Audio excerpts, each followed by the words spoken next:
Yurttaşlarımız sizlere zor yerinden Kapçonlu'nun optimini topub koyduk. Bir Ürgenç'te boladı. Ürgenç'te şu bir yandan gelsenize aeroportu gibi boladı. Sencer Toyxananın yanında. Az nömerini koyaman özü bilen bemalol gelip gepleşsize boladı yine. Telefon nömerleri bilen hem yazılgan. Babacanımızını optim Kapçonlu balıklar yine. Boldu. Balıklarını göstüp ötsek yine bir de bir lakka koyup yine bırakılız. Lakkaga karangı. Sudakla. Ha.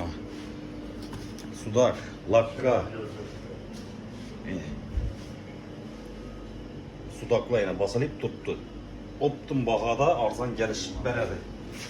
Az bir yandan görsatip tutarız. Çaptır beni.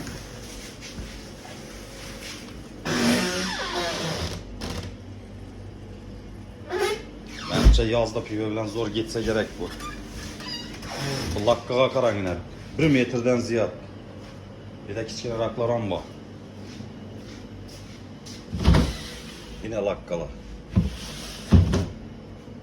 Ağamızdan az bir qatar informasiyalarını sorumuz. Bahasının novu, neçik novu, yengilikle bağlıqını az bir qatar görüp ötemiz. Bu lakkamız kilalap verilemi, neçik boladı bu? Şu duruş he? Bu neçe metr bu? 1 metr neçe bağ bu? 1 metr? 2 metr. 2 metr bağ mı? Neçe sona veremiz bunun duruşunu? 1,5 milyon mu? Duruşu 1,5 milyon. Bu sudaklar neçe sonuna? 200'den düşüp paradı bunlar. He? 200'den düşüp paradı. 200'den düşüp paradı he? Bakadle. Bula ne o bula? Ne da baytamız bula? Burası bu ne? Leş bula. İkralı hemmesinde ikra. Ha, ikralı balık kapçonlu. Kadınlarda gözledim. Hemmesinde ikra var. Hemmesinde ikra var ekan bulanı. Bulanı neçe sondan beremiz? Bunların 100'den de tutulur. Bulanı 100'den. Bula sudak bula. Şurası 40-50 son bu. Hava 40 bin son, 50 bin son ana. Optum yeri, telefon nömerini ama aytıp otamız. Bu kadar telefonlarına mı aytıp verin? Kesip zaten verin. Telefon nömerinizi aytıp verin ağa. 467 67 30.